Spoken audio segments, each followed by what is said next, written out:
We'll kick the hearing back into life. We'll recommence. We've got Mr. Ken Crispin up first. You ready to go, Ken? Yep, okay, fine.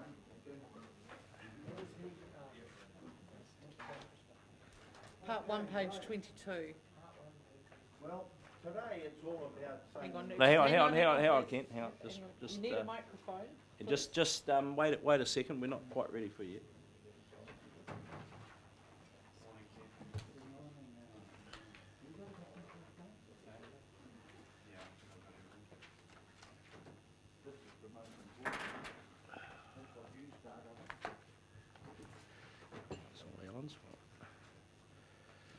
Right.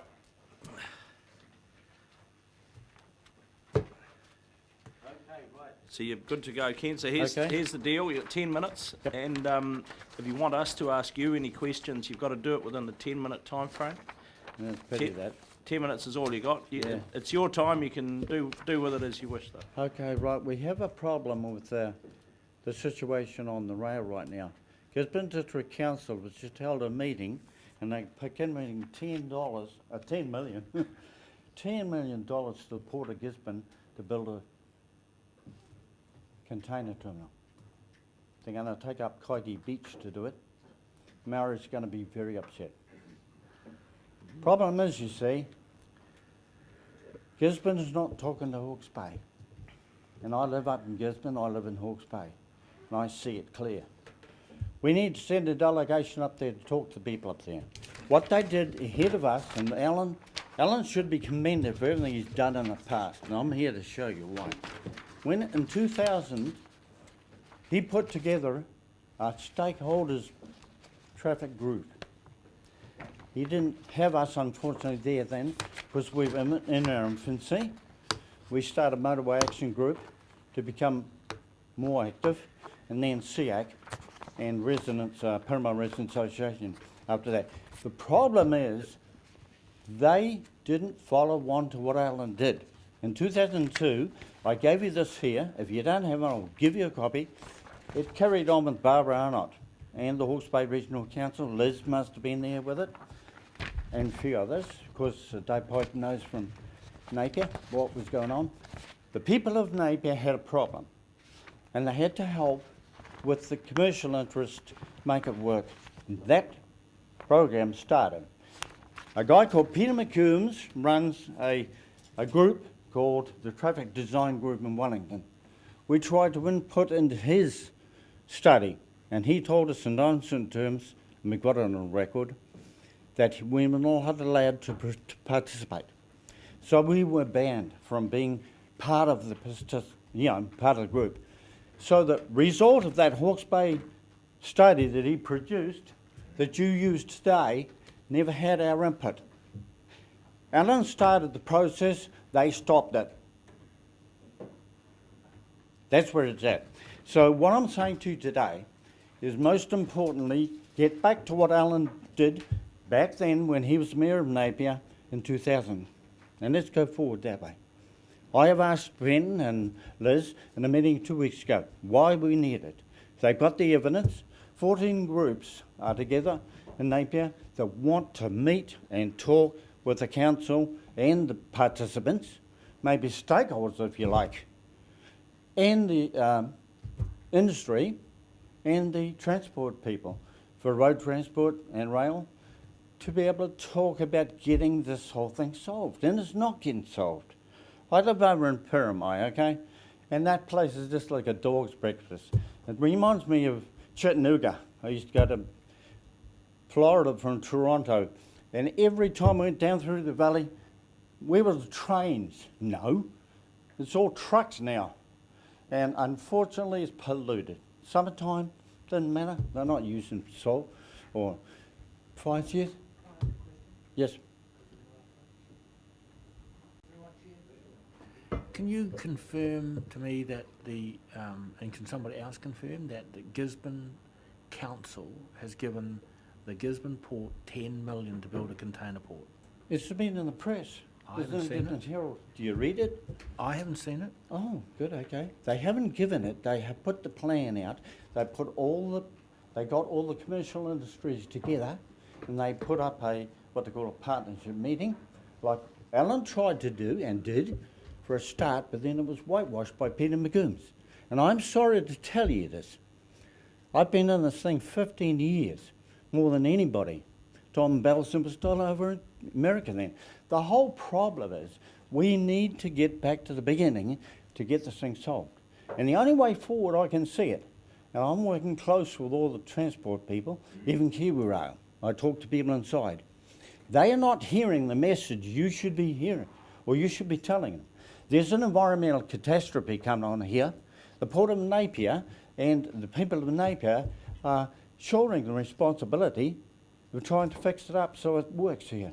But it's not working. The people down at the port by the entrance have griddle. They have trucks going all the way down Hardinge Road, waiting to get into the port. And that shouldn't be. The rail should be working more efficiently. And I talked to people on the rail that fixed the rail here yesterday. They're not getting funded as they should. So Kiwi Rail needs to hear we're a port city, and all port cities have to have rail and road. Can't be the other way. We're going to have road only, and boy, you're going to have trouble. Every one of you are going to have to pay, or we're going to have to pay, to fix it. If you don't tell government to get a rail going. That's as simple as I can tell you. I can't tell you any way. I told Napier this yesterday, and they were stunned. They didn't realise how big the problem is. Okay, Mr. Dalton went over to the expressway. We showed him. Alan's been there. It's unlivable. That's the bottom line. So anyway, we'll get back to the beginning again. Let's see if we can get Alan, with all his history and all his knowledge, to start spearheading this same thing that Gisborne did. Get all the industries together, like he did back here, and I can quote some of them, was Ravensdown, Hines, Waddies, Richmonds, Enza, Pipfruit Association, Pampac. We don't hear from those people. I tried to get a meeting with the Pampac, and of course they're too busy. They won't talk to us. But you people can do it by brokering that partnership meeting that he founded in 2000. Get it rolling again. It's a question, so I think that's the crux of your submission. Are you saying that we need to reform that group? You certainly do. And look, do you see it happening through the Transport Committee? Well, I'd like to think so, but it's got to be such a big ongoing thing. Fenton, look, in Gisborne, we've got people from Leaderbrand. We've got almost every producer in Gisborne saying they want to use rail, but there's no voice for them. And this is so important to you people. John Bostock lives out here in Canterbury North. He has big interest up there, and he wants rail. And you should have John Bostock in that room here, saying, what can we do for you? How can you do it? The only way you can do it is get a forum going like we did to get the rail operational going 2 years ago. And that proved successful. The government doesn't hear this stuff. If they heard this, like they're hearing in Gisborne press now, different story. They will say, oh, Christ, you're a port city. These are major port cities. This port is the second largest container port in the country. Do you know that? Of course you do. Last year's figures prove that. So what are we going to do to help the port? The port is us. You can get, for instance, the port to do the same thing as to commit. The Port of Gisborne will help by putting that container port in if you don't get rail whack. Trust me, they will. Mingfern sits on the Eastern, or the ECT, the East Community Trust, that runs the Port of Gisborne. So you ask me where the thing is on the Port of Gisborne? See, Mingfern, if he thinks rail is gone, he's going to go that way. And you can't blame him. But you guys should be up in Gisborne talking to Ming and the CEO, Judy Campbell. I do. Why aren't you people up there? You know, that's the other side of the railway line. You don't have a railway line from Toronto to Florida, like I saw, where the people at the top end don't talk to the people down the bottom end. And that's what's happening here. They think they're insular, they don't have to care. But the rail only works if everybody on the rail uses it and works together. That's how rail works. Not a road. Road you can go on at any time, do anything you like. Trouble is, that's not very environmentally plausible. So there you are. The bottom line is, I can't say clearer than that. The problem is Gisborne's not hearing it. The council's not saying it. The only way back is Alan's way to get a stakeholder forum going and then begin the process again. Don't do it that way where Peter McGooms of Transport Design Limited turned around and wiped the people off the face of the earth as though we don't exist. And it can't be that way. And once you do that, you put something on the press within the next week to say, we're going to put a forum together, use the same words, Hawke's Bay Regional Traffic Forum, with all stakeholder groups, all the commercial interests in the area, because God damn it, I've talked to Watties and they wanted it. I've got a letter from them. They want it bad. You've got people that operate in Gisborne, I can give you a letter. Thanks, There's Ken. about 120 Ken, businesses. you're out of time, but you've certainly got your point across. Yeah, okay, thank you. And thank you for that. And we will be back in touch. Thank you. We have a very full calendar today, so Thank you. thank you. Excuse me. Next up, we have Business Hawke's Bay, Susan White. Good morning, Susan. That's part 5, page 63, councillors. The submission. Does say business Hawke's Bay. Yeah, actually, don't worry about it, actually. I'm not going to Just talk about it. Yeah, you just, actually work at the front screen, but I'm going to do something different. Okay. That's awesome, thank you.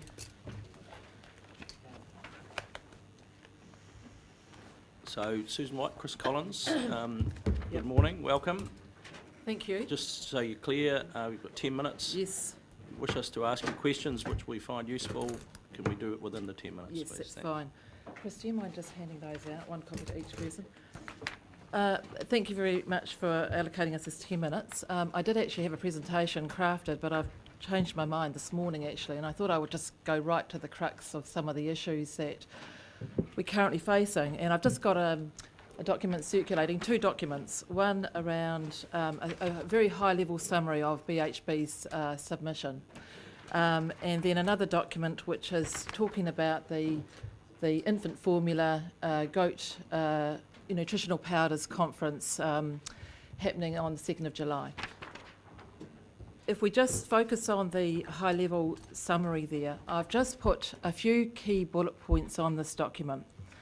One is just to highlight that Business Hawke's Bay has 2.5 FTEs. That's currently what we operate on. Our delivery model is based on collaboration, and one of the core premises that we work on is that we should avoid duplication where possible. Now, you'll all be aware that the Business Hub has been launched, and we've now got, a bunch of business support agencies co-located. There's a huge opportunity there for collaboration. The Business Hawke's Bay role in that is around actually supportive businesses. So now I've got really busy with actually meeting companies, which is the whole point, great. But also oversight of the Business Hub governance and the management. We also have the food and beverage program in play, business support that is offered to businesses that approach us to find out what support is available to them. We've got the focus on nutritional powders and the non-bovine dairy, and that's working with Tom Skerman, and also some work happening in the business attraction area. We're also working with Hastings District Council on the high performance work, and we've had an early indication from Callaghan that there will be some more co-funding made available to companies through that program. But we've also been asked by Callaghan to champion Better by Lean, which is another productivity improvement program that they offer. Then there are 2 other items on that list, the Regional Economic Development Strategy and Business Attraction Strategy. And both of those strategies are currently in development phase at this time. And so in the Regional Economic Development Strategy, Business Hawke's Bay is a participant in that project. I'm working with Tom and others to, do the interviews and, support that process. However, the current unknowns about that is, once we've got the strategy lined up and we then start looking at a plan, and there's already discussion or conversation happening around, is Hawke's Bay structured best in terms of how our economic development resources are shaped? Could we do a better job? And that could be in terms of how that might be structured. And then there's also the issues around, okay, so let's say that there are a couple of initiatives that get identified through there that will require some funding to support. And currently those items have not, currently those are unknown at this point. Under the business attraction side of it, we're just working on a targeted industry study and, looking at target markets for a B2B marketing sales strategy. And again, the actual plan around the implementation of that program has yet to be determined. The roles and responsibilities around who will do what as a result of, crafting a business attraction strategy for the region. And on top of that, I'm now starting to get contacted, well, actually not just starting, but there's a lot of, there's a lot of demands made on my time to participate in regional forums, and actually some of the national agencies now see Business Hawke's Bay as a go-to partner for, discussions or to help with that collaboration model, getting people in the room. And the issue there, of course, is around the constraint, because it's 2.25, that's right, because both my people are part-time people. We have a capacity constraint there. And so I've sort of highlighted in the table on that second page, really, we've made some really good headway with the business hub and in that food and beverage space. And there's real opportunity to step it up. But at the same time, I go back to the context, which is, our delivery model was always based on collaboration. And one of the core premises is that we wouldn't duplicate effort, which is why in my submission, I wasn't coming to you and saying, hey, need a whole lot of money to step it up, because I'm thinking, well, how do we use this collaboration model? We've got resources in the region. How do we actually make that work, and how do we step that up? But there is a cost to collaboration, and that is, the time and energy, even in the business hub context, to pull that together. So that's why I've put that additional investment table on the back around a BDM or / program manager, and I've just flagged there that there's an opportunity in particular, I think, around specialised manufacturing or agri-tech that could be, because we do have a base in that area that we could actually build on. Some expenses attached to that person. The website for Business Hawke's Bay needs redevelopment. It is a website that outside investors and business people look at. And also maybe some marketing toolkits and the potential there to leverage off what Hastings District Council has already invested in. There's also another item I've identified there in terms of an Infometrics licence at the Business Hub, and that Infometrics platform could be made available to all councils in the region to actually access that information as a data source for economic development and actually business attraction purposes as well. The other item there I have highlighted but not elaborated on is Goat Dairy Genetics Program, and that is something that is currently an option that we see would be advantageous to creating more added value in this region through some sort of genetics program. So that's really, in a nutshell, what I wanted to share with you today. Thank you. Questions? Councillor Scott. Thank you very much for your submission, and I must congratulate you on the pat of the back that some of the other submitters have given you. Well done. Thank you. You talk about a collaboration model. Yeah. We obviously, apart from the support that we put into there, are funding work within that primary sector group. Yes. Is that fully integrated with what you're doing? So I'm not sure. Tom Skirman's role. Tom Skirman, absolutely. So that work that we're doing specifically around the infant formula space is definitely in tandem with Tom. I'm not sure if it's wider than that, what you're inferring, like if it's a wider agri business group. I'm not sure what else there is, actually, to tell you the truth. And what about the territorial authorities? Have you got a coordinated approach with all of you? Well, is there any presence of this within the hub? Yeah. So this is what we're currently working on, and that's through things like the Regional Economic Development Strategy and the Business Attraction one. There are elements of collaboration happening. It could be a whole lot better, is the answer. Yeah. Councillor Hewitt, then Councillor Graham. Thanks, Susan. Good morning. Good morning. Thanks for your presentation, and your points are noted and clear. I have another question for you, and that's with regard to Tourism Hawke's Bay's extensive request for considerable funding, and I'm wondering if Business Hawke's Bay has any comments on that, and if you may be in a position to share them. Actually, excuse me, with my marketing hat on, when I was Westpac, working in the advertising team at Westpac, $1 million used to be the budget that we had back in 1988. When we're looking at trying to drive a CAGR of 5% per annum, that comes at a cost. So I sort of actually do get it. I do actually understand why Annie has put up a ballsy growth target and a marketing expense to actually drive that to make that a reality. My main questions around that are the CAGR, as I understand it, came from Tourism New Zealand, and Tourism New Zealand's marketing campaign is targeted at international visitors. And again, look, I'm sorry if I've got this wrong, but I understood from Andy that most of our marketing or most of our visitors were domestic visitors. So the question mark I've got is around the 5% CAGR. Is it sort of realistic if it's off a domestic consumer as opposed to an international consumer, if that growth rate was taken from an international market? The other question I've got is really around the product, and I have raised this with Annie too. I said, well, who's looking, if we're going to get the 5% CAGR, are we also looking at the product side of that? In other words, when people visit here, and let's say it's families that we are targeting, have we got the right product set for those people for repeat visitors? And so it's mainly those things. So if anything, it might be, yes. Are they working with you, Business Hawke's, Tourism Hawke's Bay and Business Hawke's Bay? Tourism Hawke's Bay is a member on the advisory group. They're not in the business hub, but we sort of connect occasionally. It's, again, an opportunity to leverage. Yeah. We're out of time. Okay. All right, so thank you very much. Thank you. And yeah, we'll be back to you. That's great. Thank you.